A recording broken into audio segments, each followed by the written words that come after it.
ನಮಸ್ಕಾರ ಗೆಳೆಯರೇ, ಕನ್ನಡ ನ್ಯೂಸ್ ಜಂಕ್ಷನ್ಗೆ ಸ್ವಾಗತ. ಬೃಹತ್ ಬೆಂಗಳೂರು ಮಹಾನಗರ ಪಾಲಿಕೆಯ ಯುಗಾಂತ್ಯವಾಗುತ್ತಿದ್ದು, ಬೆಂಗಳೂರಿಗೆ ಗ್ರೇಟರ್ ಬೆಂಗಳೂರು ಆಡಳಿತವನ್ನು ರಾಜ್ಯ ಸರ್ಕಾರ ಪರಿಚಯಿಸ್ತಾ ಇದೆ.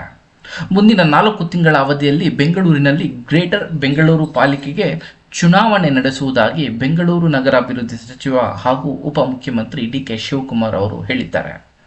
ಇನ್ನು ರಾಜ್ಯದ ಪ್ರಮುಖ ಆದಾಯ ಸಂಗ್ರಹ ಪ್ರದೇಶಗಳಲ್ಲಿ ಒಂದಾಗಿರುವ ಹಾಗೂ ಪ್ರಮುಖ ಪಾಲಿಕೆಯಾಗಿರುವ ಬೃಹತ್ ಬೆಂಗಳೂರು ಮಹಾನಗರ ಪಾಲಿಕೆಗೆ ರಾಜ್ಯ ಕಾಂಗ್ರೆಸ್ ಸರ್ಕಾರ ಮತ್ತು ಹಿಂದೆ ಆಡಳಿತದಲ್ಲಿದ್ದ ಬಿಜೆಪಿ ಸರ್ಕಾರ ಚುನಾವಣೆಯನ್ನೇ ನಡೆಸಿಲ್ಲ. ಆದರೆ ಇದೀಗ ಬೆಂಗಳೂರಿಗೆ ಕನ್ನಡ ಬಿಟ್ಟು ಬೇರೆ ಭಾಷೆಗಳ ಮೇಯರ್ ಮತ್ತು ಉಪಮೇಯರ್ ಆಯ್ಕೆಯಾಗುವ ಆತಂಕ ಎದುರಾಗಿದೆ. ಈ ಗಂಭೀರ ಪರಿಸ್ಥಿತಿಯಲ್ಲಿ ಬೆಂಗಳೂರು ಮಹಾನಗರ ಪಾಲಿಕೆಯ ಚುನಾವಣೆ ನಡೆದು ಬರೋಬ್ಬರಿ 5 ವರ್ಷಗಳೇ ಆಗಿದ್ದರೂ ಕೂಡ ಇದೀಗ ರಾಜ್ಯ ಸರ್ಕಾರ ಚುನಾವಣೆ ನಡೆಸುವುದಾಗಿ ಗುಡ್ ನ್ಯೂಸ್ ನೀಡಿದೆಯಾದರೂ ಚುನಾವಣೆಯ ಬೆನ್ನಲ್ಲೇ ಬೆಂಗಳೂರು ಕನ್ನಡಿಗರ ಕೈತಪ್ಪುವ ಆತಂಕ ಎದುರಾಗಿದೆ. ಬೆಂಗಳೂರಿನಲ್ಲಿ ಈಗಾಗಲೇ ಕನ್ನಡಿಗರ ಅಸ್ತಿತ್ವ ಪ್ರಶ್ನೆ ಎದುರಾಗಿದೆ. ದಿನೇ ದಿನೇ ಬೆಂಗಳೂರಿನಲ್ಲಿ ಕನ್ನಡಿಗರ ಸಂಖ್ಯೆ ಕಡಿಮೆ ಆಗುತ್ತಿದೆ. ಸಿಲಿಕಾನ್ ಸಿಟಿ ಬೆಂಗಳೂರಿನಲ್ಲಿ ಪರಭಾಷಿಕರ ಹಾವಳಿ ಹೆಚ್ಚಾಗುತ್ತಿದೆ ಎನ್ನುವ ವಿಷಯ ಚರ್ಚೆಯಾಗುತ್ತಿರುವಾಗಲೇ ಬೆಂಗಳೂರಿನ ವಿಭಜನೆಗೆ ಕಾಂಗ್ರೆಸ್ ಸರ್ಕಾರ ಮುಂದಾಗಿದೆ. ಇದು ಕನ್ನಡಿಗರಲ್ಲಿ ಆತಂಕ ಸೃಷ್ಟಿಗೆ ಕಾರಣವಾಗಿದೆ. ಬೆಂಗಳೂರು 3 ಭಾಗ ಅಸ್ತಿತ್ವಕ್ಕೆ ಕುತ್ತನ್ನು ಬಂದಿದೆ. ಬೆಂಗಳೂರನ್ನು 3 ಭಾಗವಾಗಿ ವಿಭಜನೆ ಮಾಡುವುದರಿಂದ ಕನ್ನಡಿಗರ ಅಸ್ತಿತ್ವಕ್ಕೆ ಕುತ್ತು ಬರಲಿದೆ ಎನ್ನುವ ಚರ್ಚೆ ನಮ್ಮ ಮುಂದೆ ಇದೆ. ಬೆಂಗಳೂರಿನ ಕೆಲವು ನಿರ್ದಿಷ್ಟ ಪ್ರದೇಶಗಳಲ್ಲಿ ಪರಭಾಷಿಕರ ಸಂಖ್ಯೆ ಹೆಚ್ಚಾಗಿದೆಯಾದರೂ ಮುಂದೆ ಬೆಂಗಳೂರು ಪಾಲಿಕೆ 3 ಅಥವಾ 5 ವಿಭಜನೆ ಆದರೆ ಕನ್ನಡಿಗರಿಗೆ ಹಿನ್ನಡೆ ಆಗಲಿದೆ ಎನ್ನುವ ಆತಂಕ ಶುರುವಾಗಿದೆ.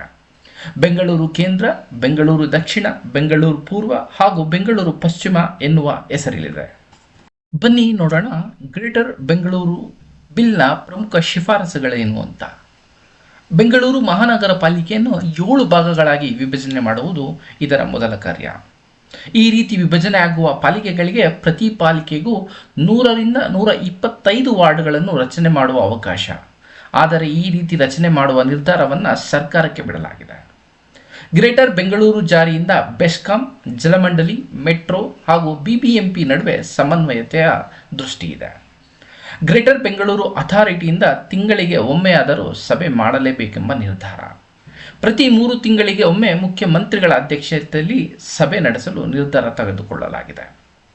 ಈಗ ಮೇಯರ್ ಅವಧಿಯು 1 ವರ್ಷ ಇದೆ. ಇನ್ನು ಮುಂದೆ ಪಾಲಿಕೆಗಳ ಮೇಯರ್ ಅವಧಿಯು 30 ತಿಂಗಳು ಆಗಲಿದೆ ಅಥವಾ ಮಾಡಲು ಶಿಫಾರಸನ್ನು ಮಾಡುತ್ತಾರೆ.